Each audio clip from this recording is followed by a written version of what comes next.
হিরণ্যকশিপু কে ছিলেন? স্বর্গের দ্বারে ছিলেন জয় বিজয়। এই জয় বিজয় একদিন সনকাদি ঋষিরা ভগবানের সাথে দেখা করতে আসে।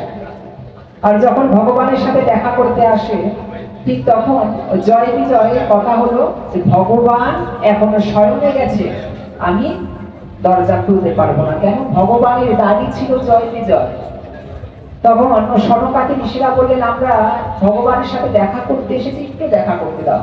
বলছে দেখো সাইনবোর্ডে লেখা রয়েছে বিনা অনুমতিতে প্রবেশ নিষেধ। ভগবান ভিতর থেকে বলে দিয়েছে যে নিষেধ, এখন যাওয়া যাবে না।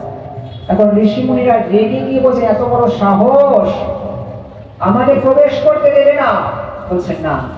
আচ্ছা ঠিক আছে, অভিশাপ দিলাম, তোমরা স্বর্গের দাঁড়িয়ে আর থাকবে না, যাও মাত্র।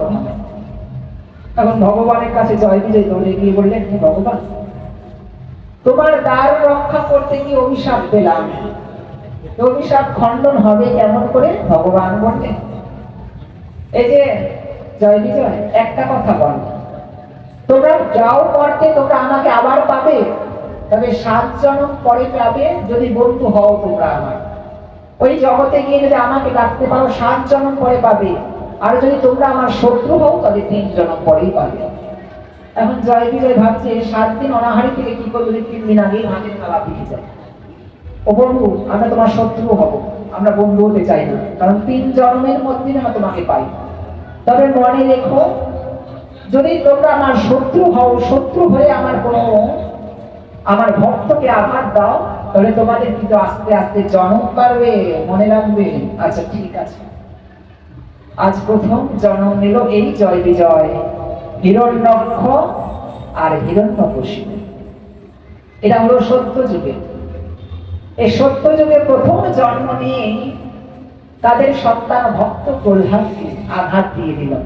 প্রহ্লাদকে ফেললো কোথায়? হাতির খাঁচায়, পাগলা হাতির খাঁচায়, সাপের কাছে দিল, পাথর থেকে ছুঁড়ে মেরে ফেলে দিল। এই প্রথম জন্মে ভক্তকে আঘাত দিয়ে দিল হিরণ্যকশিপু। তাই একটা জন্ম বেড়ে গেল।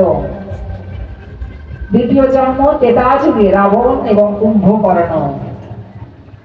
আর তারপরে দাপরে আসলেন শিশুপাল দন্তবক্র।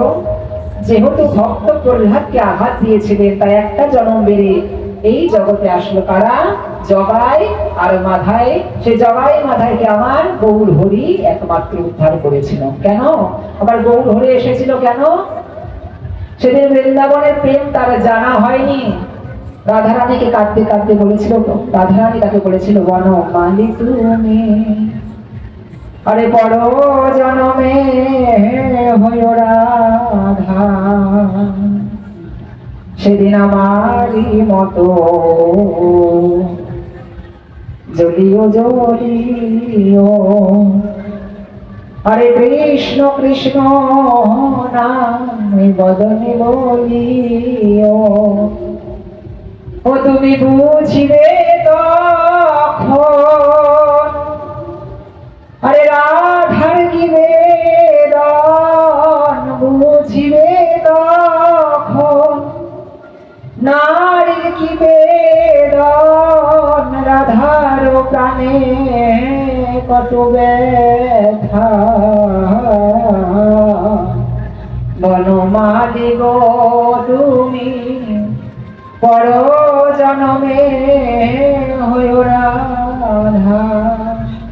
রাধে, তোমার ভাব, তোমার কান্তি বিলাস আমাকে ভিক্ষা দাও। আমি নদিয়ার দাঁড়িয়ে দাঁড়িয়ে গিয়ে সেই জীবকে তারণ করার জন্য আমি সবাইকে কৃষ্ণ নাম, হরিনাম এর মাধ্যমে আমি ভিক্ষা দিব।